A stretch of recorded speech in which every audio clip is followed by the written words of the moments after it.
terima kasih atas kesempatan yang diberikan. Perkenalkan, nama saya Cecilia Tawaluyan. Nama saya Kisya Sendong. Pada saat ini kami akan menjelaskan mengenai materi rasio leverage. Rasio ini menunjukkan seberapa besar kebutuhan dana perusahaan dibelanjai dengan hutang. Di dalam rasio leverage ada 5 poin. Yang pertama, debit to asset ratio atau DAR. Rasio total hutang dengan total aktiva yang bisa disebut rasio hutang atau debit ratio mengukur persentase besarnya dana yang berasal dari hutang. Yang dimaksud dengan hutang yang memiliki oleh perusahaan baik yang berjangka pendek maupun yang berjangka panjang. Kreditur lebih menyukai debit rasio yang rendah sebab tingkat keamanan dananya menjadi semakin baik. Untuk mengukur besar debit rasio di mana hasil yang diperoleh dalam bentuk persen dengan rumus total hutang dibagi total aktiva dikali 100.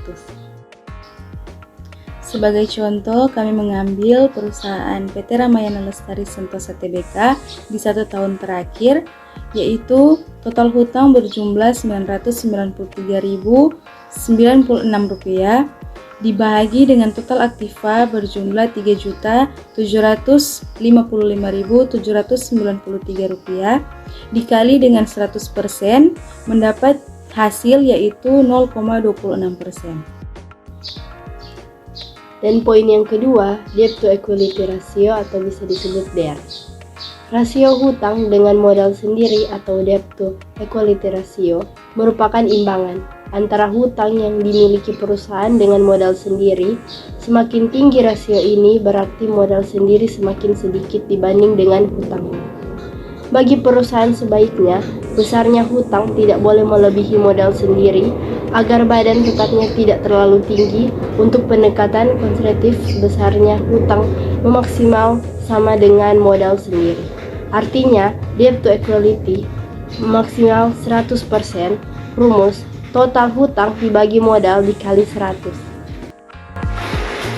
Sebagai contoh pada perusahaan kami untuk debt to equity ratio untuk total hutang berjumlah Rp993.096 dibahagi dengan modal berjumlah Rp2.651.890 dikali dengan 100% mendapat jumlah 0,37%. Dan poin yang ketiga ada time interest earned ratio atau TIR. Time interest earned ratio sering disebut coverage ratio, merupakan rasio antara laba sebelum bunga dan pajak dengan beban bunga. Rasio ini mengukur kemampuan perusahaan memenuhi beban tetap berupa bunga dengan laba yang diperolehnya, atau mengukur beberapa kali besarnya laba bisa menutup beban bunga. Hasil yang diperoleh sekian kali melalui rumus laba sebelum bunga pajak atau EBIT dibagi beban bunga.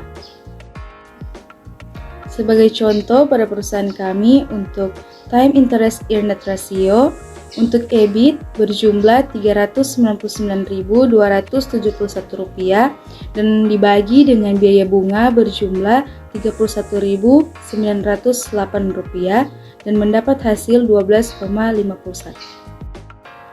Poin yang keempat ada fixed charge coverage ratio. Rasio ini mengukur kemampuan perusahaan untuk menutup beban tetapnya termasuk pembayaran dividen, saham preferen, bunga, angsuran pinjaman, dan sewa. Karena mungkin saja perusahaan menggunakan aktiva tetap secara leasing sehingga harus membayar angsuran tertentu.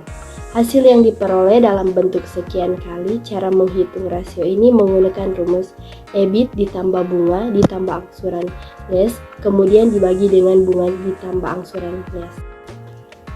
Sebagai contoh pada perusahaan ini, untuk fixed charge coverage ratio, EBIT berjumlah Rp399.271 ditambah dengan bunga yang berjumlah Rp31.908 ditambah dengan angsuran lease berjumlah Rp82.758 dibagi dengan bunga yang berjumlah Rp31.908 ditambah dengan angsuran lease yang berjumlah Rp82.758 mendapat hasil 4,48.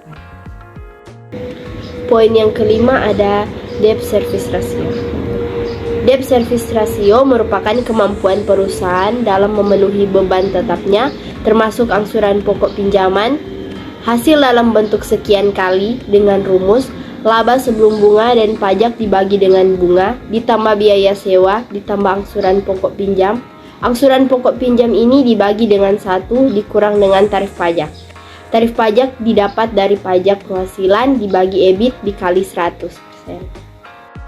Sebagai contoh pada perusahaan ini untuk debt service ratio, EBIT berjumlah Rp399.271 dibagi dengan bunga yang berjumlah Rp31.908 ditambah dengan biaya sewa berjumlah Rp993.096 ditambah dengan angsuran pokok pinjam berjumlah Rp82.758. Angsuran pokok pinjam dibagi dengan 1 dikurangi tarif pajak. Tarif pajak berjumlah 0,20. Mendapat hasil 0,8. Dari 82.758 dibagi dengan 0,8 mendapat hasil 103.447.000. Jadi bunga ditambah sewa ditambah angsuran pokok pinjam yang sudah dibagi dengan 1 dikurangi tarif pajak mendapat hasil Rp1.048.451.